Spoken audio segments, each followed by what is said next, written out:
এবার যে খবরের দিকে নজর রাখবো, লোকসভার আগে তৃণমূলের ব্রিগেড 10ই মার্চ ব্রিগেডের সভা তৃণমূলের।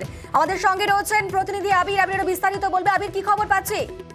দেখো, ব্রিগেড সমাবেশের নাম দিয়েছে তৃণমূল কংগ্রেস জনগর্জন সভা। তুমি জানো যে কেন্দ্রীয় বঞ্চনার প্রতিবাদী ইতিমধ্যেই তৃণমূল কংগ্রেস ময়দানে নেমে গিয়েছে।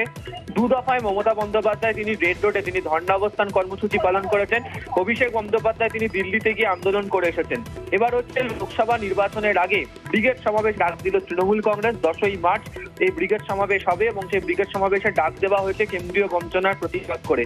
সূত্রের খবর, ইতিমধ্যেই অভিষেক বন্দ্যোপাধ্যায় মমতা বন্দ্যোপাধ্যায়ের সাথে গত কয়েকদিন ধরে বিস্তারিতভাবে এই বিষয় নিয়ে তিনি আলোচনা করছিলেন এবং তৃণমূল কংগ্রেসের শীর্ষ নেতৃত্বের তরফ থেকেও সিদ্ধান্ত নেওয়া হয়েছে লোকসভা নির্বাচনের মধ্যে কেন্দ্রীয় বঞ্চনার ইস্যুকে হাতিয়ার করে তারা নির্বাচনী প্রচারে বা ময়দানে নামছে।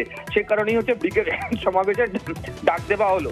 আগে যেটা লক্ষ্য করতে পারা গিয়েছিল সেটা হচ্ছে যে শাসক দলের তরফ থেকে বলা হয়েছিল যে তারা কেন্দ্রীয় সরকারের তরফ থেকে অর্থ না দেওয়া হলো, সরকারের তরফ থেকে সেই অর্থ যারা কেন্দ্রীয় প্রকল্পের যারা বঞ্চিত রয়েছেন, প্রাপক যারা রয়েছেন তাদেরকে মিটিয়ে দেওয়া হবে। আগামীকাল থেকে হচ্ছে যারা 100 দিনের কাজের বঞ্চিত যারা রয়েছেন তাদেরকে সেই অর্থ দেওয়া হবে এবং আবাসের ক্ষেত্রে যারা প্রাপক যারা রয়েছেন তাদের জন্য 1 মাস সময় দেওয়া হয়েছিল। বাজেট পেশের দিন বলা হয়েছিল, সেই সময় পর্যন্ত রাজ্য সরকার অপেক্ষা করতে চায়।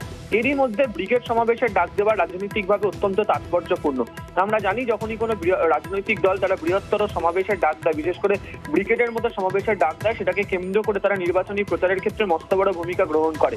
সূত্রের খবর, 13ই মার্চের পর বা 13ই মার্চই হয়তো লোকসভা নির্বাচনের দিনক্ষণ ঘোষণা হয়ে যেতে পারে। ফলে তার আগেই ব্রিগেড সমাবেশের ডাক, অভিষেক বন্দ্যোপাধ্যায়ের এই ব্রিগেডের ডাক অত্যন্ত তাৎপর্যপূর্ণ হতে চলেছে।